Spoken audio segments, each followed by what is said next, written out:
Infinite पाठशाला में आप सभी का स्वागत है। आज हम एक बहुत ही अहम मुद्दे पर बात करने वाले हैं, भारतीय बैंकिंग के भविष्य के बारे में।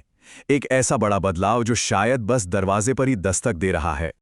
जरा सोचिए, भारत में इतने सारे सरकारी बैंकों की जगह सिर्फ 3, जी हाँ, सिर्फ 3 पब्लिक सेक्टर बैंक रह जाएं। सुनने में थोड़ा अजीब लगता है ना?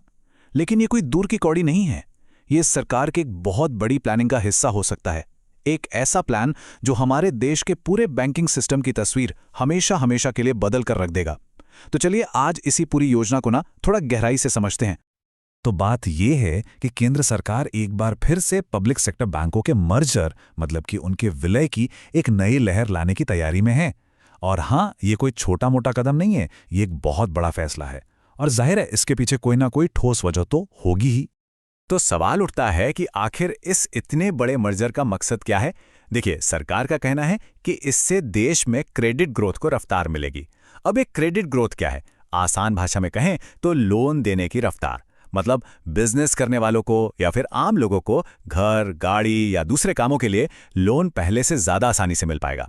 इसके साथ साथ ये फाइनेंशियल रिफॉर्म्स को भी आगे बढ़ाएगा। तो कुल मिलाकर सरकार का इरादा है कि कुछ गिने चुने लेकिन बहुत बड़े और मजबूत बैंक बनाए जाएं जो हमारी इकोनॉमी को और अच्छे से सपोर्ट कर सके। चलिए अब उस सवाल पर आते हैं जो शायद सबके मन में घूम रहा है। आखिर कौन कौन से बैंक इस मर्जर की लिस्ट में हैं? खासकर उन लोगों के लिए ये जानना बहुत जरूरी है जिनके अकाउंट्स इन बैंकों में हैं। तो जो प्लान सामने आ रहा है उसके हिसाब से 4 बैंकों को 3 बड़े बैंकों में मर्ज किया जाना है। सबसे पहले इंडियन ओवरसीज बैंक, इसका विलय हो सकता है पंजाब नेशनल बैंक यानी पीएनबी में। फिर है सेंट्रल बैंक ऑफ इंडिया, जिसे बैंक ऑफ बड़ौदा के साथ जोड़ा जा सकता है। और आखिर में बैंक ऑफ इंडिया और बैंक ऑफ महाराष्ट्र, इन दोनों का मर्जर देश के सबसे बड़े बैंक यानी state bank of India SBI में होने की बात चल रही है। मतलब आप समझ रहे हैं, ये एक बहुत बड़ा रीस्ट्रक्चरिंग है जो इन सभी बैंकों की पहचान ही बदल कर रख देगा। अब जैसे ही ये मर्जर की खबर आती है तो जो कस्टमर्स हैं उनके मन में 100 तरह के सवाल उठने लगते हैं। अरे, मेरे अकाउंट का क्या होगा? मेरी चेकबुक, मेरा डेबिट कार्ड, क्या सब बदल जाएगा? कहीं मुझे अपना पैसा तो नहीं निकाल लेना चाहिए? और देखिए, ये सारे सवाल मन में आना बिल्कुल बिल्कुल नेचुरल है। लेकिन इस पर सरकार का जो मैसेज है वो बिल्कुल क्लियर है कि भाई, ग्राहकों को जरा भी घबराने या पैनिक करने की जरूरत नहीं है। आपका पैसा वो पूरी तरह से सेफ है, सुरक्षित है, और आपकी जो बैंकिंग सर्विसेज हैं उन पर कोई भी नेगेटिव असर नहीं पड़ने वाला है।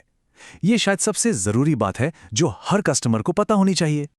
असल में सरकार का इरादा तो इससे ठीक उल्टा है।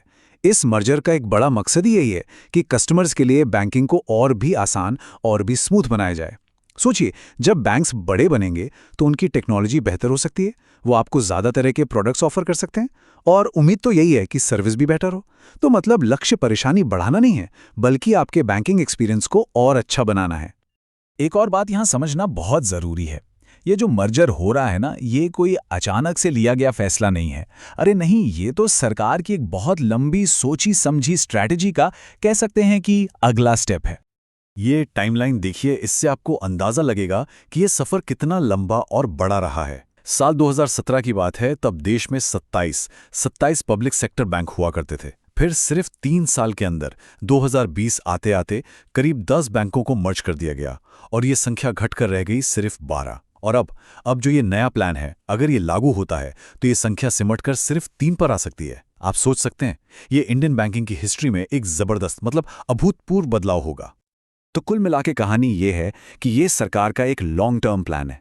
इसका पहला फेज हम 2017 से 2020 के बीच देख ही चुके हैं, और मकसद हमेशा से एक ही रहा है, कम बैंक हों लेकिन वो इतने बड़े और मजबूत हों कि ग्लोबल लेवल पर टक्कर दे सकें। और ये जो नया प्रपोजल है ना, ये इस पूरी कवायद का शायद आखिरी और सबसे बड़ा फेज हो सकता है।